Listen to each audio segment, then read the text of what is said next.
자, 이제 8번째 벌써 시간이 됐네요. 자, MRS 어플리케이션 3번째 시간, 프레스와 스팀 시퀀스를 비교해서 보는 시간이 되겠습니다.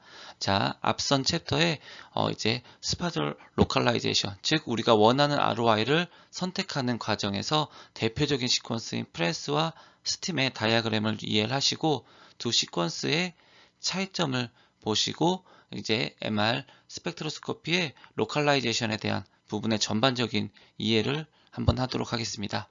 자, 그러면 잠깐 앞선 챕터를 리뷰를 하자면, 자, 우리가 보고자 하는 ROI를, 즉 타겟팅한 ROI를 자, 우리가 얻으려고 한다면, 자, 펄스와 그라디언트 조합으로, 자, 원하는 위치와 단면 평면을 선택한다고 하였는데, 자, 그럼 다시 한번 보시면, 자, 기본적으로 선택되는 이제 펄스와 그라디언트는 우리 이미징 파트에서 설명하는 단면, 평면 선택과 동일하다고 생각을 하시면 됩니다.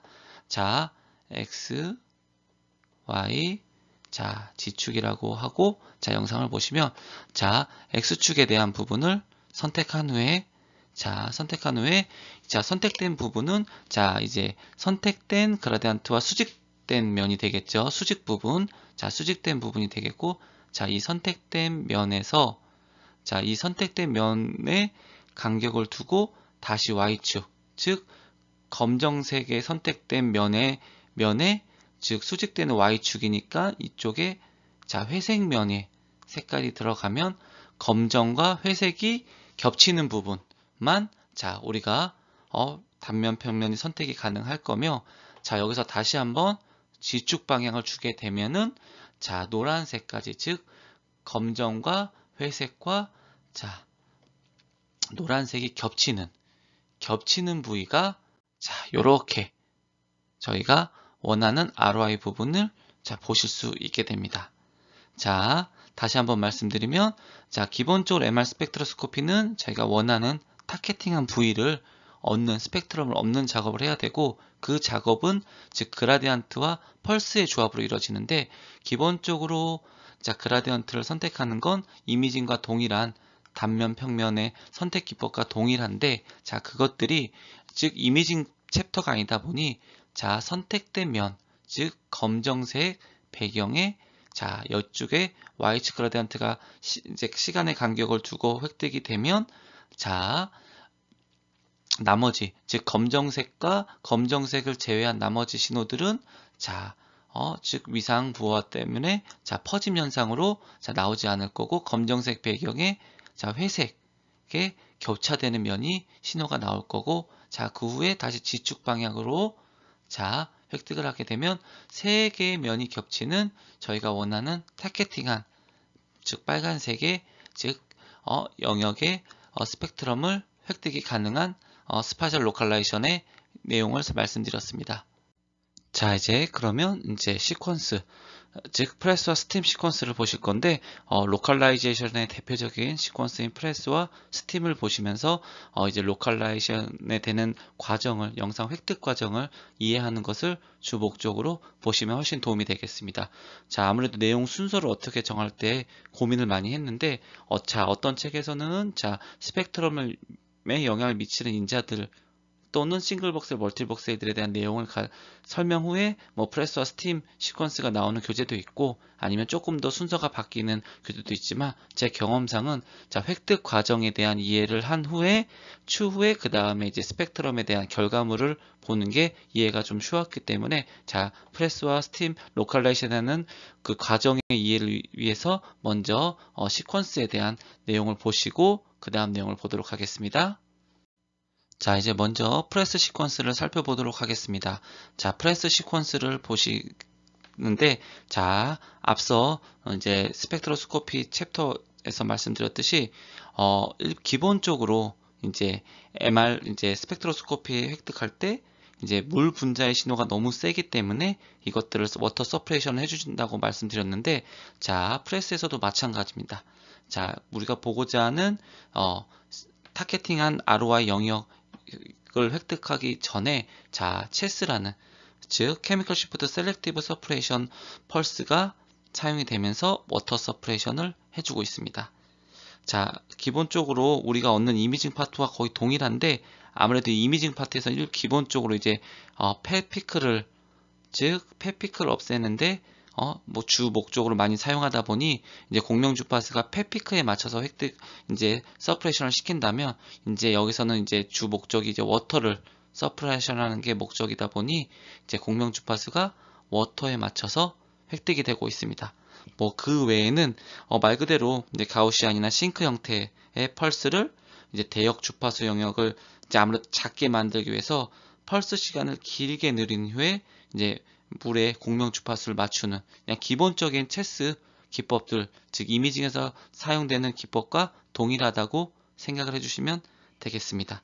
자, 그렇게 해서 체스 펄스를 주어서 워터 서프레션을 한 후에 자, 그 다음에 이제 저희가 이제 주 관심이 되는 90도, 180도, 180도 타입의 자, 다이어그램으로 영상을 획득을 하고 있는 게 프레스 시퀀스의 가장 큰 특징이 되겠습니다. 자, 다이어그램의 형태가 이제 스핀 에코로 표시한 여러 개의 에코를 이제 그려놓는 형태와 거의 동일한 형태로 보실 수 있게 되겠습니다. 자, 기본적으로 앞에서 말씀드렸듯이 자, 스펙트로스코피는 우리가 보고자 하는 영역 이외의 신호를 서프레션 시키는 것이 되게 중요하다고 했는데, 자, 이런 것들은 에코 생성 과정에 이제 그라디언트와 펄스의 조합으로 즉 펄스와 그라디언트의 조합을 둔 후에 즉 위상 번지는 그 신호를 소거시켜주는 방법으로, 즉 저희가 원하지 않는 부분의 신호를 소거하는 방법을 사용한다고 말씀드렸는데, 프렌스 같은 경우에는 기본적으로 180도 펄스가 들어가기 때문에 자, 아무래도 이제 이런 우리가 타겟팅한 영역 이외의 신호를 소거시키기에는 정말 최적화되어 있다고 말씀드릴 수 있겠습니다. 즉 뒷장에서 말씀드릴 스팀보다는 훨씬 손쉽게 이제 우리가 설정한 ROI 이외의 영역을 서퍼레이션 시키는 기능이 훨씬 쉽게 180 다이어그램에서 이해를 하실 수 있겠습니다. 즉 180도 자체가 리포커스 앵글이 들어가기 때문에 자, 스피넷과 동일하게 자, 그런 우리 ROI 이외의 영역이 선적이 되고요. 자, 하지만 이제 기본 이미징 파트와는 다르게 자, 이것들은 저희가 XY 지축의 영역에서 각각의 그라디언트를 시간 간격을 두고 위상 번짐 효과로 신호를 소거하고 있습니다. 그 후에 획득되는 신호들의 방법들은 일반적 이미징과 동일한 기법이 되겠습니다.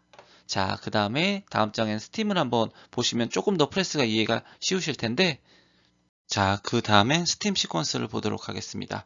자, 스팀 시퀀스도 마찬가지로 자, 보시면 체스 베이스의 기법들이 앞에는 프레스와 동일하게 적용이 되고요. 자, 그러면 이제 그 뒤에 이제 저희가 보고자 하는 스팀 시퀀스의 다이어그램을 보면 기본적으로 프레스와 다르게 90도와 90도, 90도를 주는 방식, 즉 프레스가 90도, 180도를 준다면 이제 스팀은 90도, 90도, 90도를 주다 보니 밑에 보시면 이제 그라디언트에 대한 그런 보시는 패턴이 조금 다이어그램 패턴이 좀 다른 거를 확인하실 수 있겠습니다.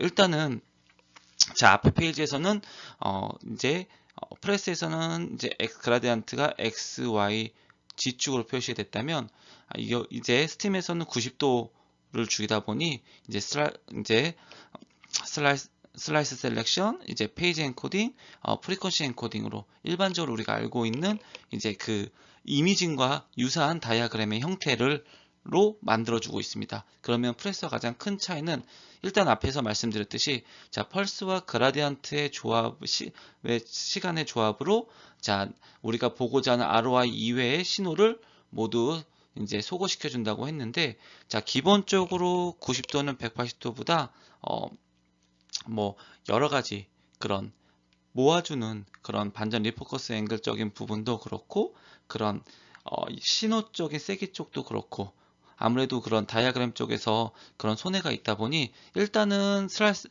셀렉션에서 이제 말 그대로 그라디언트가 나간 후에 그거를 이제 반전시켜주는 이제 그라디언트가 들어가게 됩니다.